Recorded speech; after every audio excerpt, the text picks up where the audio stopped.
மலர், மதி 2 பேருமே சேர்ந்து சந்தோஷமா வீட்டுக்கு வராங்க. வரும்போதே சொல்றாங்க, மலர் வீட்டுக்கு போன உடனே அத்தைக்கு ரொம்ப கோவமா இருக்க போறாங்க. எல்லா கோவத்தையும் என் மேல தான் காமிக்க போறாங்க அப்படின்னு சொல்றாங்க. நீங்க கவலைப்படாதீங்க. உங்க கூட தான் நான் இருக்கேன்ல. நீங்க எதுக்காக கவலைப்படுறீங்க அப்படின்னு மதி சொல்றாங்க. ஏன் என்ன பண்ண போற அப்படின்னு கேட்குறாங்க.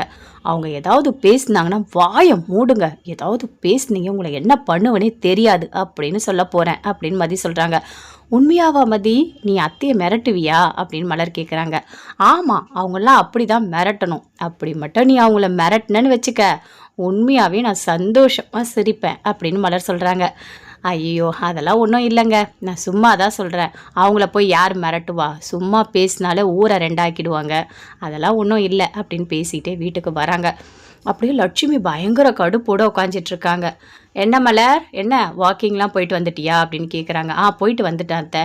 ஆமாம், உன்னால் எப்படி வாக்கிங் போக முடியும்? நீ என்ன வாக்கிங்லாம் போனதே இல்லையே, எதுக்காக போகிற அப்படின்னு கேட்குறாங்க.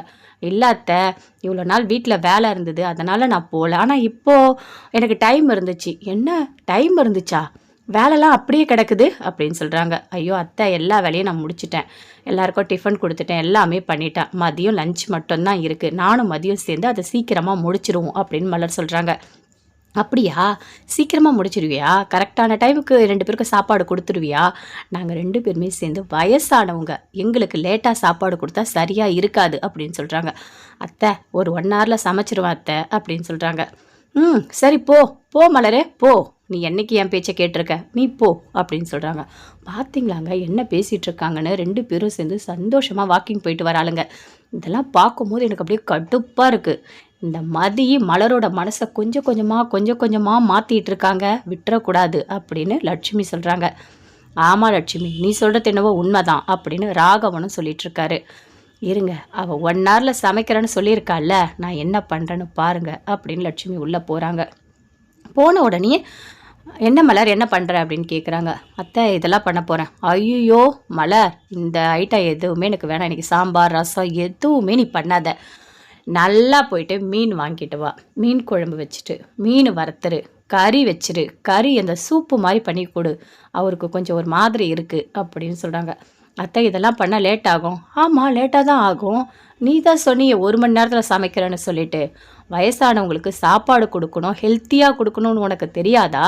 நீ போயிட்டு வாக்கிங் போயிட்டு வர. சரிங்க அத்தை, நான் இதெல்லாம் பண்ணிடுறேன் அப்படின்னு மலர் சொல்கிறாங்க. மலரே, கரெக்டான டைமுக்கு சாப்பாடு வரணும் அப்படின்னு சொல்லிட்டு போகிறாங்க. அதுக்குள்ளே போய்ட்டு எல்லாமே வாங்கிட்டு வராங்க. சீக்கிரமாக செய்யணும் அப்படின்னு சொல்லிட்டு கடகடன்னு சமையல் எல்லாமே பண்ணிகிட்ருக்காங்க. கூட மதியம் ஹெல்ப் பண்ணுறாங்க. ஏங்க இவங்க இப்படி இருக்காங்க, கொஞ்சம் கூட மனசாட்சியே இல்லாமல் இந்த டைமில் போய்ட்டு இதெல்லாம் வாங்கிட்டு வந்து இவ்வளோ சாப்பிட்றாங்க. நல்லா சாப்பிட்டு உடம்பு சரியில்லை, பிபி சுகர் இப்படி சொல்லி டாக்டரை வர வச்சு இப்போது டெஸ்ட்டு வேறு எடுத்தாங்க. அதுக்கு வேறு ஒரு 8000. இதெல்லாம் வேஸ்ட்டு செலவு தாங்க. அழகாக வயசானவங்க திட்டமாக சாப்பிட்டாலே போதும், உடம்பு தானாகவே சரியாயிடும். 2 பேரோட வாயை சேர்த்து அடக்கவே முடியாது. இவங்க நல்லா சாப்பிட்டு பழகணுன்றாங்க அப்படின்னு சொல்லிட்டு மதி சொல்கிறாங்க. மதி, நீ பேசுகிறத அங்கே கேட்டுற போது அதோடு எழுந்து ஓடி வந்துடுவாங்க அப்படின்னு மலர் சொல்கிறாங்க. நீங்கள் சொல்கிறதெல்லாம் கரெக்டு தான். நம்ம என்ன பேசுகிறோம் எல்லாமே அப்படியே கவனிச்சுக்கிட்டே இருக்காங்க அவங்க அப்படின்னு மதி சொல்கிறாங்க. சரி மதி, எல்லாமே நான் பண்ணிட்டேன், சரியா? நான் போய் அவங்கள சாப்பிட கூப்பிடுறேன் அப்படின்னு போகிறாங்க. அத்தை, சமையல் வேலை எல்லாமே ஆயிடுச்சு அத்தை அப்படின்னு மலர் சொல்கிறாங்க. என்னது, சமையல் வேலை ஆயிடுச்சா? இவ்வளோ சீக்கிரமா அப்படின்னு கேட்குறாங்க. ஆமாம் அத்தை, மீன் குழம்பு வச்சுட்டேன், மீன் வறுத்துட்டேன், கறி பண்ணிட்டேன், அப்புறம் வந்துட்டு சூப்பு கூட பண்ணிட்டேன் அப்படின்னு சொல்கிறாங்க. அது எப்படி மலர் இவ்வளோ சீக்கிரமாக பண்ண முடியும் அப்படின்னு லட்சுமி கேட்குறாங்க. என்ன அத்தை இப்படி சொல்லிட்டீங்க? நான் பண்ணிட்டேன் அத்தை, நீங்கள் சாப்பிட வாங்க அப்படின்னு சொல்கிறாங்க. என்ன இவ ஏதாவது ஒரு வகையில் இவ மாட்டுவான்னு பார்த்தா எல்லா வேலையும் கரெக்டாக பண்ணிகிட்ருக்கா, கோவமாக வருது அப்படின்னு நினைக்கிறாங்க. நல்லா வாழை இலையெல்லாம் போட்டு சாப்பாடெல்லாம் போடுறாங்க. நல்லா டேஸ்ட்டாக பண்ணியிருக்காளே, இவ எந்த வகையிலையும் நம்மக்கிட்ட திட்டு வாங்க மாட்டா போல இருக்கே அப்படின்னு சொல்லிட்டு சாப்பிட்டுட்டு இருக்காங்க. நல்லா சாப்பிட்டு முடிச்சிட்டோன்னே எல்லாத்தையும் கொண்டு போய் போடுறாங்க. போட்டோன்னே மதி, நீயும் சாப்பிட்டல்ல, போதும்ல அப்படின்னு கேட்குறாங்க. உண்மையாகவே சூப்பராக இருந்ததுக்கா, நல்லா இருந்தது அப்படின்னு மதி சொல்கிறாங்க. நான் பாத்திரத்தெல்லாம் தேய்க்கிறேன் அப்படின்னு சொல்லிட்டு எல்லாருமே சேர்ந்து வேலை 2 பேருமே சேர்ந்து செய்கிறாங்க. அப்போ ரேவதி ஃபோன் பண்ணுறாங்க. சொல்லு ரேவதி, என்ன ஜாலியாக இருந்ததுல வாக்கிங் அப்படின்னு சொல்கிறாங்க. ஐயோ அண்ணி, உங்களுக்கு தான் ஜாலியாக இருந்தது, எனக்கு எப்படி இருந்தது தெரியுமா? என் வீட்டுக்காரர் இருக்கார்ல, அவர் வீட்டுக்கு வந்த உடனே என்னை கேள்வி கேட்டே சாகடிச்சிட்டாரு. அவருக்கு டவுட் வந்துடுச்சு. ரேவதி திடீர்னு நடுவில் கடைக்கு போக மாட்டா, இவ எதுக்கு கடைக்கு போனா அப்படின்னு அவருக்கு ஒரு டவுட் வந்துடுச்சு. அவரு எங்கே போன, நீ உன்னை பார்த்தா கடைக்கு போயிட்டு வந்த மாதிரி தெரியலையே அப்படின்னு கேட்டார். ஐயோ அப்புறம் நீங்கள் என்ன பண்ணீங்க அப்படின்னு மலர் கேட்குறாங்க. நான் என்ன பண்ண முடியும், என்னங்க உண்மையாகவே கடலப்பருப்பு எண்ணெய் இதெல்லாம் காலி ஆயிடுச்சு. இல்லையே உனக்கு இதெல்லாம் காலி ஆகாதே, நீ யார் கூட போன, எங்கேயாவது போய் பேசிட்டு வந்தியா அப்படின்னு நோண்டி நோண்டி கேட்டார். தெரியுமா, ஏதோ ஒரு வழியாக தப்புச்சேனா அப்படின்னு ரேவதி சொல்கிறாங்க. ஆமாம், ஏன் தான் உங்கள் வீட்டுக்காரர் இப்படி இருக்காரோ தெரியலையே அப்படின்னு மலர் சொல்கிறாங்க. நான் என்ன பண்ணுறது, என் தலையெழுத்து, என்னை கல்யாணம் பண்ணி கொடுத்தாங்க, அதுவும் இந்த மாதிரி ஒரு சந்தேகப்படுறவருக்கு கல்யாணம் பண்ணி கொடுத்துட்டாங்க. ஒரு நிம்மதியாக வெளியே கூட போக முடியல, 24 மணி நேரம் வீட்டுக்குள்ளே இருக்க முடியுமா, பைத்தியமே பிடிச்ச மாதிரி இருக்குது எனக்கு. ஏதோ உங்ககிட்ட பேசுகிறேன், இப்போ தான் கொஞ்சம் நிம்மதியாக இருக்குது. உங்கள் கூட வாக்கிங் வரும்போது எவ்வளோ சந்தோஷமாக இருந்தது தெரியுமா, நான் எல்லா சந்தோஷத்தையும் இழந்துட்டு இந்த வீட்டில் இருக்கேன் அப்படின்னு ரேவதி ரொம்ப ஃபீல் பண்ணி சொல்கிறாங்க. சரி, வீட்டில் அம்மா என்ன சொன்னாங்க, அவங்க ஏதாவது சொல்லியிருப்பாங்களே அப்படின்னு ரேவதி கேட்குறாங்க.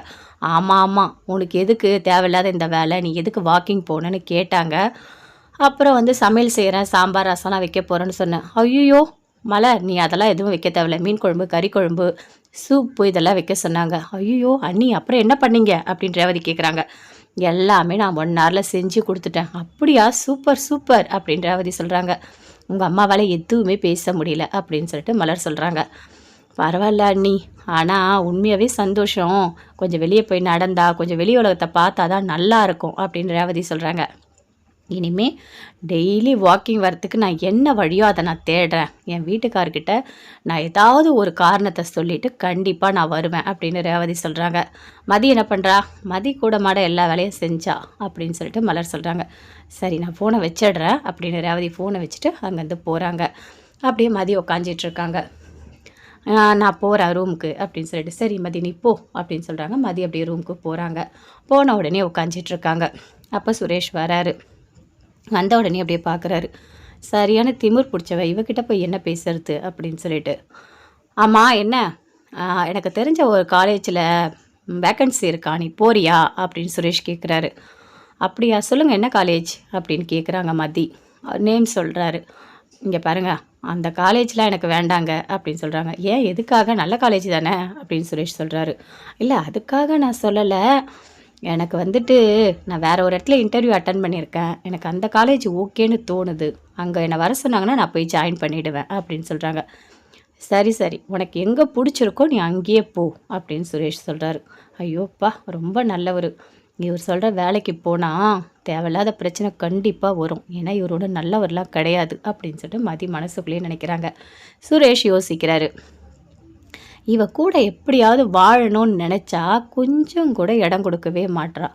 நான் அன்பாக பேசணும்னு போயிட்டு ஒரு வேலையும் பார்த்தா, நான் பார்த்துக்கிறேன், நான் செஞ்சுக்கிறேன் அப்படின்னு சொல்லிட்டு எப்போ பார்த்தாலும் ஏதாவது ஒன்று சொல்லிகிட்டே இருக்கா அப்படின்னு டென்ஷனாக வெளியே வராரு. உடனே தங்கராஜ் ஃபோன் பண்ணுறாரு. அட்டன் பண்ணி சுரேஷ் பேசுகிறாரு. என்ன சுரேஷே எப்படி இருக்கா, நல்லா இருக்கம்மா, நீங்கள் எப்படி இருக்கீங்க, நான் நல்லா தான் இருக்கேன். என்ன, நான் சொன்னது ஏதாவது செஞ்சியா அப்படின்னு கேட்குறாரு. என்னம்மாம்மா, நான் மதி கூட சேர்ந்து வாழணும்னு சொன்னனே அப்படின்னு சொல்கிறாரு. மாமா நானும் பேசிக்கிட்டு தான் மாமா இருக்கேன், அவள் கொஞ்சம் கூட யோசிக்கவே மாட்றா, மூஞ்ச காமிச்சிட்டே இருக்கா.